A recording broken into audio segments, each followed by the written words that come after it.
In a conventional computer installation, input-output devices are directly connected to the central processor. In a communications-based system, input-output devices may be geographically dispersed. In order to connect the input-output devices to the central processor, some kind of communications facility must be used. Examples of these facilities include the telephone system, radio, microwave, communication satellites, and lasers. Sometimes the most practical method is none of these. Most existing communication facilities, for example, telephone and radio, were designed for voice transmission. Voice transmission involves a continuous range of frequencies and so requires analog transmission facilities. But computers use digital data. Digital data can be converted to analog in several ways. For example, the frequency of the analog signal can be modulated. One frequency represents 0, and a different frequency represents 1.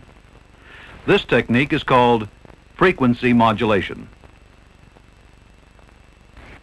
In another technique, the height, referred to as the amplitude, of the analog signal can be modulated. One amplitude level means 1, and another means 0. This technique is called amplitude modulation. Many modulation techniques are available. They vary in speed, complexity, and reliability. When digital data must be transmitted using analog facilities, a device is used to convert the digital signal to analog. The analog signal is transmitted, and another device is used to reconvert the analog signal back to digital. These conversion and reconversion devices are usually called modems. The term modem is a contraction of two words, modulate and demodulate. Now let's look at an example. In this case, a modulator at location A converts a digital signal to analog. The analog signal is transmitted and demodulated at location B. This is called a simplex channel. It permits transmission in only one direction, from A to B, but not from B to A.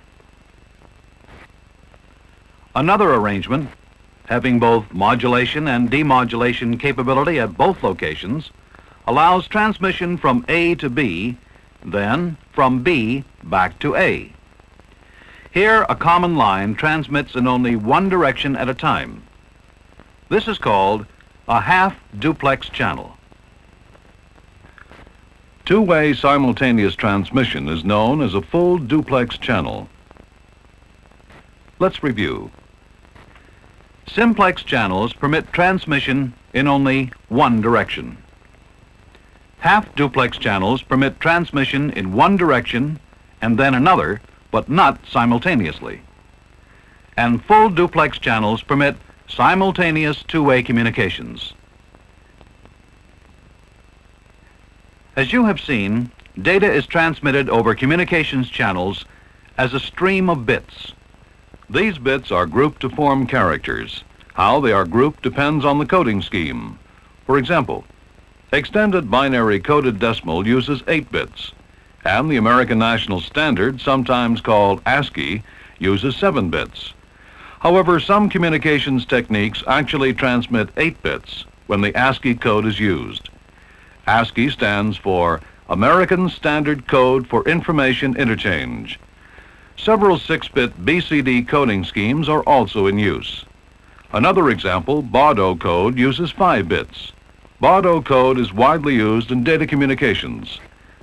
As you can imagine, the variety of coding schemes often causes compatibility problems.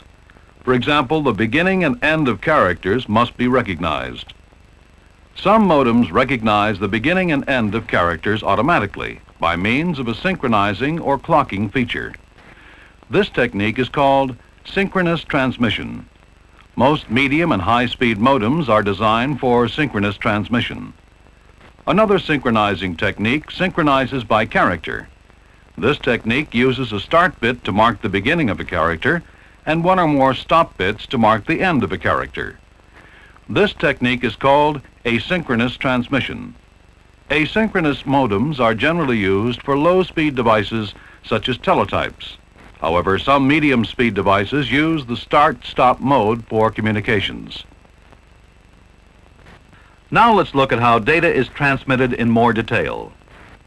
The transmission speed of a channel depends on the difference between the lowest frequency the channel can carry and the highest frequency it can carry. This difference is called the bandwidth. The greater the bandwidth of a channel, the faster it can transmit data. Transmission speed is often expressed in bits per second. It depends on the bandwidth of the channel and on the modems. The proper modems and communications bandwidth must be selected to fit the particular speed requirements for an individual situation. Another method of measuring transmission speed is to measure the amount of useful data that is put through it, called throughput. This is commonly expressed in characters per second.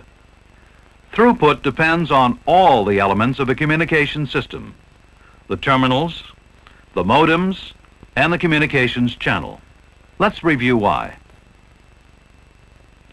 A typical data communications network is made up of a communications channel and modems to handle analog to digital conversion between sending and receiving stations.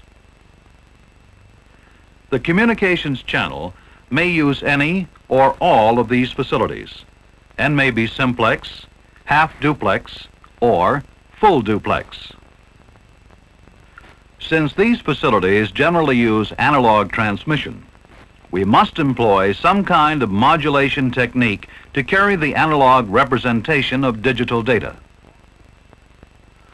All these factors are considered in designing a communications network to originate a digital signal at the sending station, convert the signal to analog, transmit the analog signal over a communications channel, and reconvert the signal to digital for the receiving station.